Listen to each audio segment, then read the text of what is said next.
Out of all the great political rivalries of the 20th century, Churchill versus Stalin, Drake versus Kendrick Lamar.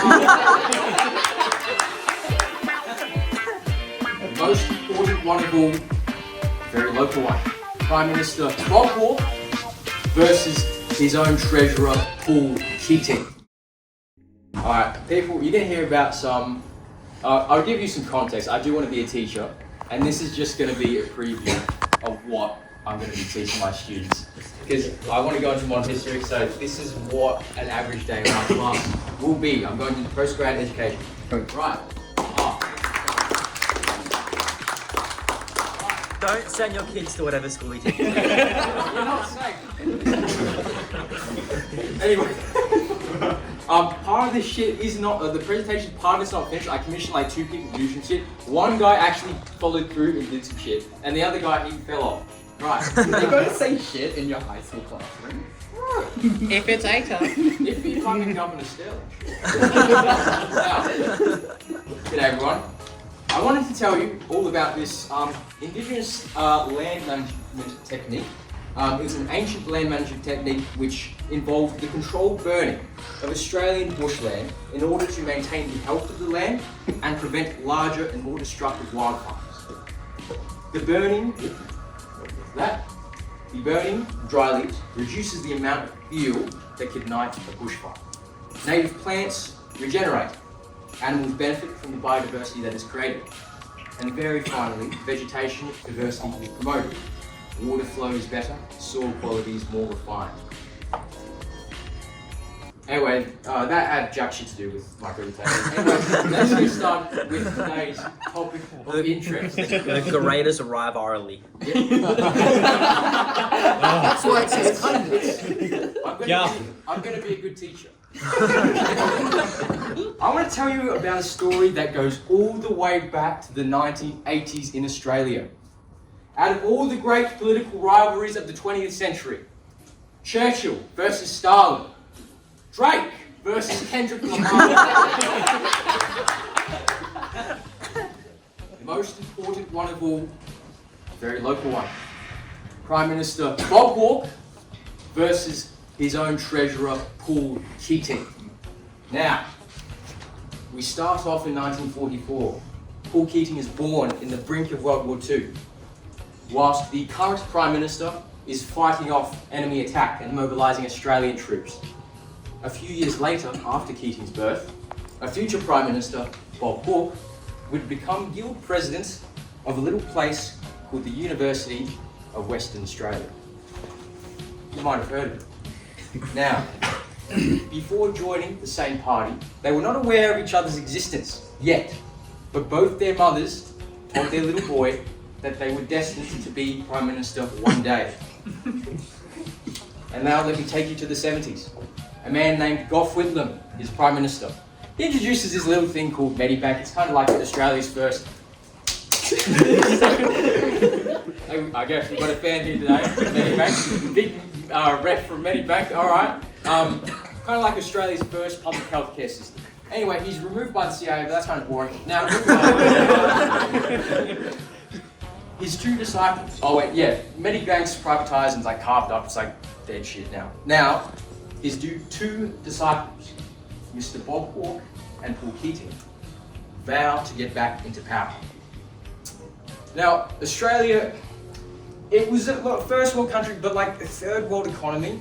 We jumped from recession to recession with periods of high double-digit inflation, high unemployment, low profit, low investment, low savings, high debt, and low GDP. It's kind of like when you're playing Clash of Clans and your mate said he had like a Town Hall 10, but he had like level 1 wolves. Right? Look, what I'm trying to say is Australia's, and no Archer Queen as well. Australia's, Australian economy, look, I'm trying to say Australia's base was rushed. That's all I'm trying to say. Now, after the fall of Whitlam, 2 forces climbed up the party ranks for leadership. We have Bob Hawke, the wealthy Oxford scholar who loved the footy, the cricket, and the beer. So much so that He beat the world record of drinking 2.5 pints of beer in 11 seconds.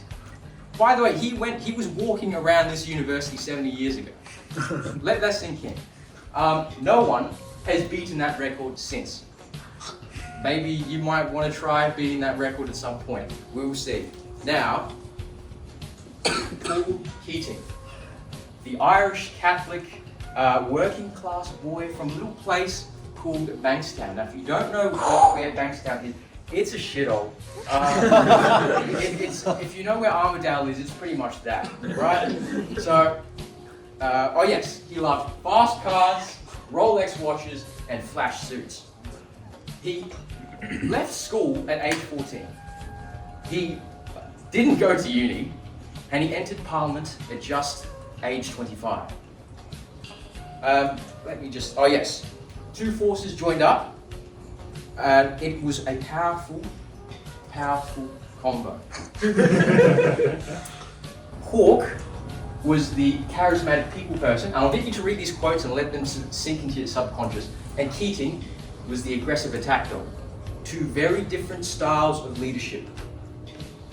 Now, Keating had very ambitious reforms. Hawke had the political capital and the know-how to convince the public of these reforms. Hawke went on like a charm offensive. He was on, awards nights, game shows, podcasts. Oh, I'm not done yet. Podcasts.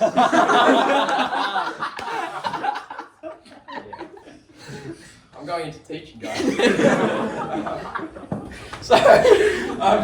And Keating was so ferocious in his attack style that he would address his opponents with words like scumbag, dropkick, little boy, and mangy maggot. He was so ferocious that he managed to knock over 3 opposition leaders in the span of 9 years. And because Hawke had such charisma, he was able to convince these two big entities, businesses and unions, two factions who had been enemies since the dawn of time, to both be in lockstep with each other. Let's just go ahead here. Yeah. Oh yes, for example, I think it was in northern WA, wherever it was, 1979, there was like the biggest workers' strike ever. There was like 3,000 workers who just decided to stop working.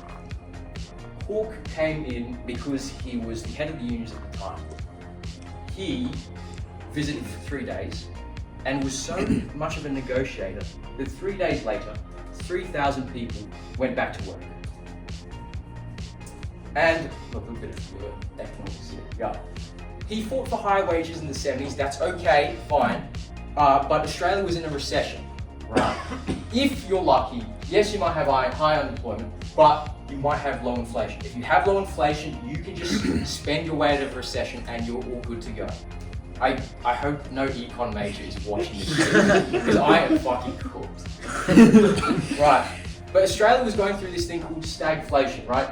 We had basically low productivity, high unemployment, and high inflation. So even if we tried to spend our way out of a recession, we're fucked because inflation would go out of hand. And the issue is wages were contributing to high inflation because the issue was wages were pushing them up. And that's an issue because the companies had to cover the labour costs because they were paying so much into workers' wages. I think I've lost you guys. I'm just going to do this shit again.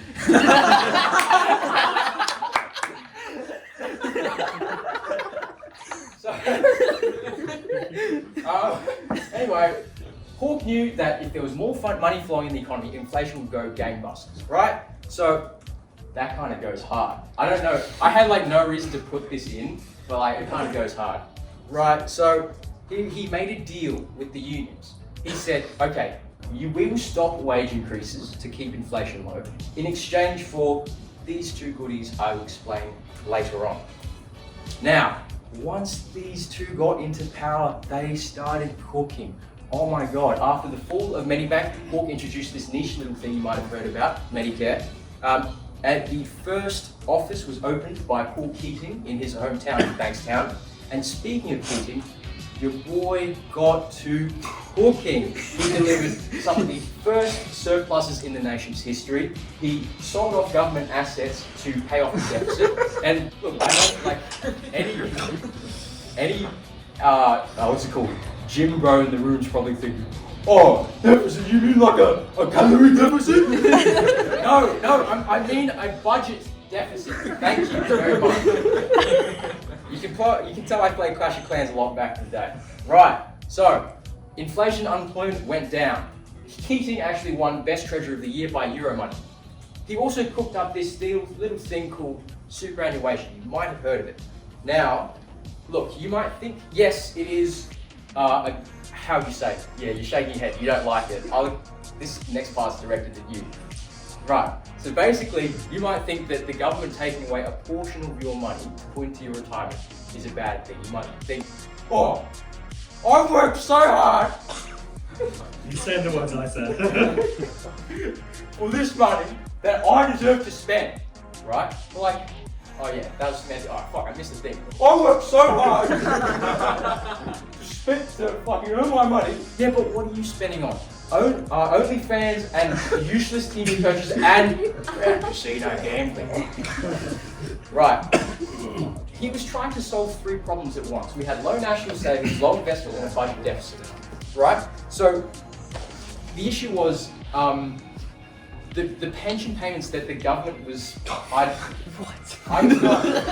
Okay, you can tell this is not finished because like I don't know where I lost the joke. There's meant to be a joke there, but there's no joke. Look, all right, back to economics. So basically, there was a massive budget deficit because the government just kept paying too much into the population was growing. You can't pay into everyone's retirement pension. So Keating did this. He was originally just going to give a tax cut to Australian people, but he's like, okay, instead of that, that'll just inflate the economy.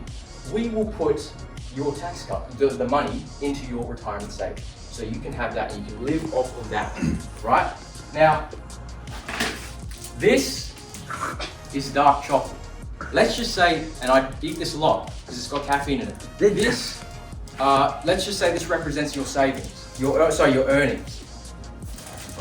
Now, what he did was he took a bit of it away from your savings. Who's a volunteer? Me, please. Right. I had nothing today.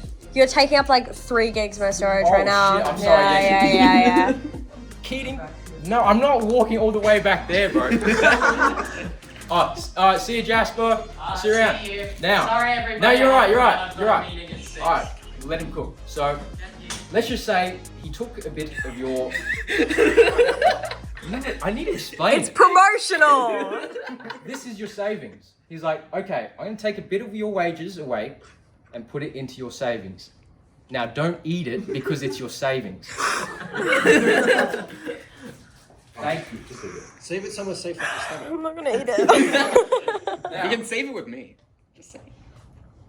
just don't, whatever, I don't care. I'm not gonna eat it, I'm not. Eat your own savings. I mean, that's literally figurative as fuck. Alright, now, he quite literally did the infinite chocolate bar glitch. What that did,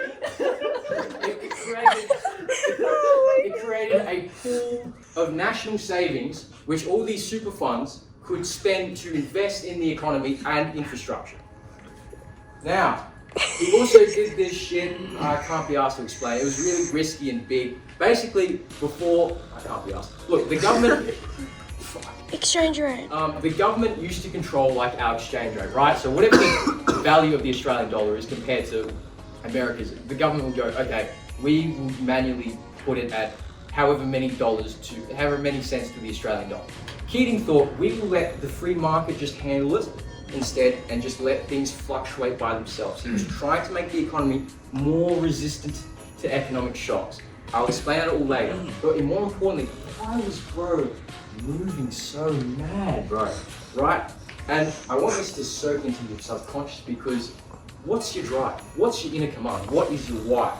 Well, his mentor, New South Wales Premier, you might have heard, said to him as a young kid, They'll tell you you have plenty of time.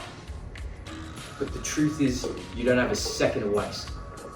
That's what drove them. Okay, so once that is done, before the 80s, 4 big banks ruled the economy. They acted like a cartel ruling their market. What they did is, say you're a customer, you want to take a loan. They all collectively raised their rates of interest or their loan fees at the same high manner. So you can't do anything. There's no competition. You're done for as a customer, right? They say that the tallest buildings in a society either demonstrate what a society worships or what they are subservient to. Well, the big banks are the new churches. So Keating did not like this because they were just very uncompetitive and lazy, right? Stingy on the loans they were willing to take. So Keating thought, all right, I'm going to introduce 14 new foreign banks into Australia to scare the big 4 into competition. So, but the banks, they fought back. What they did, yeah, it took a long time to find this shit, man. I focused more on this presentation than my year. It's fucked. Basically, the banks just gave everyone loans. Why did they do that? Because they were trying to push out foreign banks. What that does is, if everyone has a loan, all these consumers, businesses, corporations, the average customer, everyone had a loan, everyone was spending. What happens if everyone's spending in the economy? What happens to inflation? It goes up. Exactly. It really went up really bad. They were willing to destroy an entire economy just to maintain power. So, apart from that, things are pretty good. It's the mid-80s, things are well, there's like good TV shows, good music. Hawke was doing well. I mean, he won 4 elections in a row. He wouldn't want to let go of that. So, but Keating wanted his turn in the big boy chair. And the half of this isn't finished, which is fucking pissing me the fuck off, but whatever. Right, but so Keating's asking, can I be the Prime Minister now, Mr. Hawke? I mean, you've had it for a little while. They made a secret deal. Hawke would hand over the leadership to Keating at some point in time. Unfortunately, he just kept reneging. He just like, oh yeah, I'll do it at some point.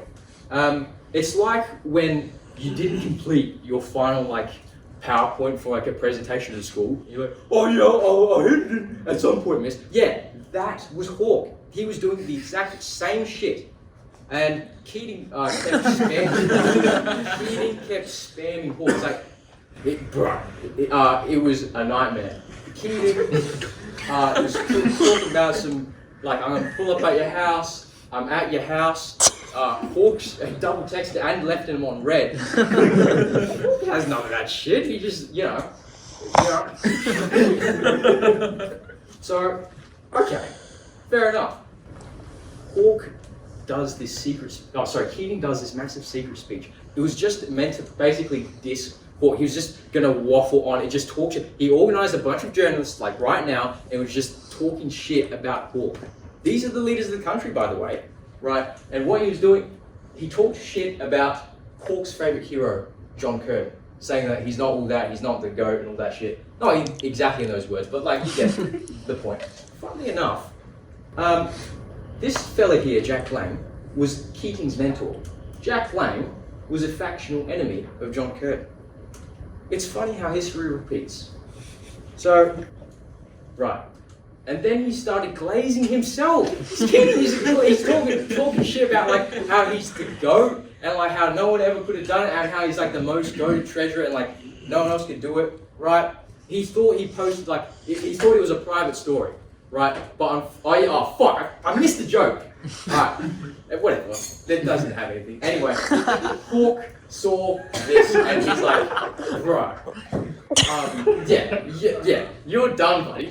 You're not gonna be fighting for him. You're done for. Yeah, it's over. Yeah, you're finished. So, Keating challenges Hawke for the prime ministership. Now, this is where some really. Oh yeah, the media was going.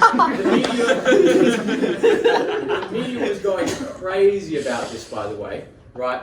And Hawke, there was meant to be this really cool boss bat. This is the blank screen, which one of my fucking artists did not draw. It was meant to be a really cool boss battle, because he's a really good animator, drawn anime battle between Hawke and Keating, All I have now is this shit.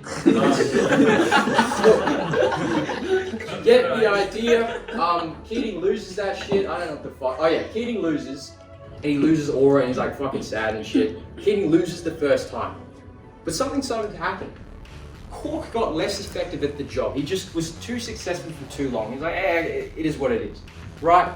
Something happened in between them. Very slowly but surely, this happened. The party thought Keating was the better leader than Hawke. And so this happened. The council in the Labour Party summoned Keating on the day he was about to walk out. Mr. Hawke, we have revoked your hymn status. You are no longer him. You can't do this to me. I started this government. You know how much I sacrificed? But it was too late. There was a new leader. Mr. Keating, you are now the Prime Minister. And so it was. Coups happen all the time. Leaders get taken out, but it's very rare that the trusty sidekick to the Prime Minister takes him out. But for the first time in Australian history, this happened. Now, back to the economy. Too many, fuck's sake, I missed the thing. Anyway, look, inflation got really high, too many people were taking loans. Now, what the government tries to do is increase interest rates in order to bring down inflation, because it stops people from spending, right? Keating handed over this responsibility to the Reserve Bank. Now, they are currently locked in right now, but before that, it was just a baby. They weren't really too experienced. He said, all right, you guys, can you please increase interest rates to limit spending so inflation doesn't get out of hand? But because they were a bunch of bots, right, they just didn't do shit. They fucking didn't do anything. So, yeah, he failed to do that shit. Inflation got too high. They eventually did. They left it long for too long, right?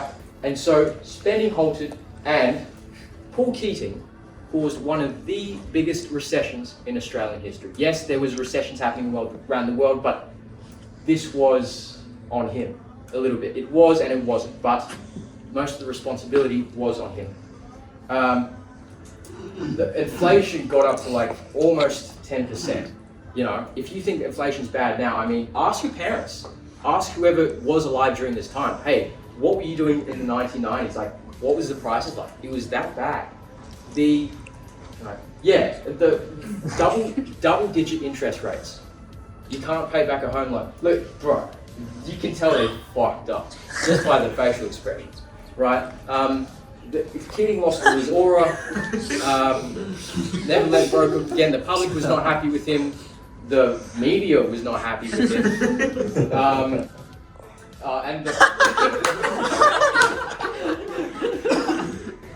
Yeah, so the Australian public, what the fuck, you're saying you're the goat and he caused this shit, right? And the opposition, years after him plastering the opposition, right, they were like, nah, you cooked wrong. Here's an excerpt from one of the opposition party's smear campaigns against Keating. The cost of OnlyFans used to cost $5 for a subscription fee. Under Keating's economy, you will now, inflation has gone up by 6%. So that means if you calculate the consumer price index of inflation, you will have to pay $5 billion for a subscription fee. Don't trust Keating.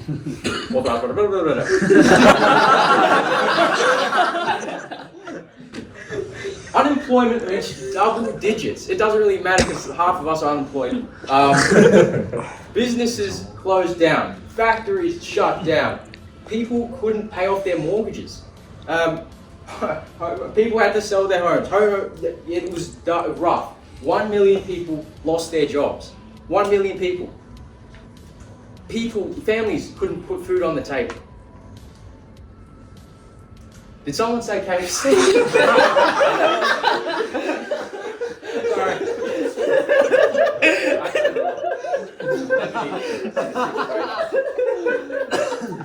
The public was very angry at Keating, but he didn't really mind that people hated him. Hawke cared what people thought of him. Keating didn't really care about people's thoughts against him, right? Because he read The Subtle Art of Not Giving a Fuck. Long story short, Keating quite literally overheated the economy and cooked it.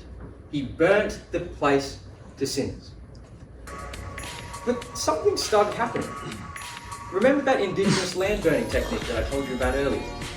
Well, just as the burning of dry leaves reduced the amount of fuel that could ignite a bushfire, Keating's reforms, in the long term, actually made the economy more resistant to shocks.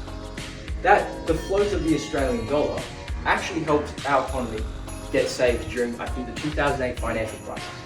GDP in Australia went down. That means the value of the Australian dollar went down. But that made our exports cheaper. So other countries were still willing to buy from us because we had cheap exports. Everyone else went into recession. We did not. His introduction of superannuation, national savings worth $3.9 trillion in counting. More savings, more investments means less borrowing and less debt. Super had lightened the burden of government spending on pensions, right? So during the financial crisis, when our economy needed to spend, we weren't in as much debt, and we could spend our way out of the recession, and we did not go into a recession. As native plants regenerate after controlled burns, animals benefit from the biodiversity. Post-recessions, Keating's reform supercharged the economy. We had high GDP, constant GDP for 30 years straight. America's wage increases went with, I think, 1%. We had 43% increases in real wages. And for the first time in Australian history, Keating had broken the back of double-digit inflation. For 30 years, well, I would just say this. In America, maybe if recessions happen every 5 to 10 years.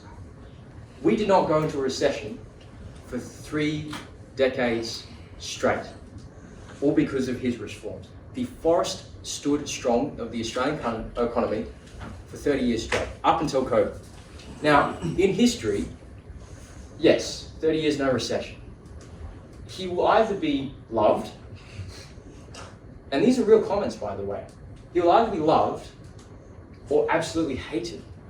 Really, there's no in between. I love the smatter of racism as well. Oh, absolutely. Yeah. Oh, yeah, he was an Irish Catholic. I mean, last name Keating, where's that from? He's not a Protestant. Keating is not a Protestant name, right?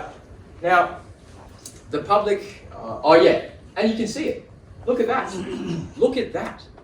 The most popular Prime Minister, the most unpopular Prime Minister. The public swipes whatever on him, and I was trying to say that they liked him, but I didn't like him. You get it, Russ? Now, I will ask you this: who do you prefer, Hawke or Keating? I'll let these quotes soak into your subconscious because it represents who they are as people fundamentally. Bringing Australia together, or you'll never be anybody until you have a reasonable stock of enemies. Let that quote sink into you. These are very different people. Raise your hands if you prefer Hawke. Really no. 2 people, why is that? The world record. For beer? Alright, that's a good reason. Alright, now, why Keating? Raise your hands for Keating. Can someone tell me why? Anyone? Okay. Short-term pain, long-term gain. Okay, anyone else? Yeah, he wasn't afraid to change it, like for the better of the country. Very interesting. Very interesting. Very, very interesting. I wanted to leave you with a quote from each of these men. This is what he said: take the risks and burn up the political capital. Not by being safe, but blasting through, making the changes. If you walk to UWA Tavern, there is a little shrine to Hawke, and it says, the answer is simple: lead a full life while you're here. Thank you so much for your time.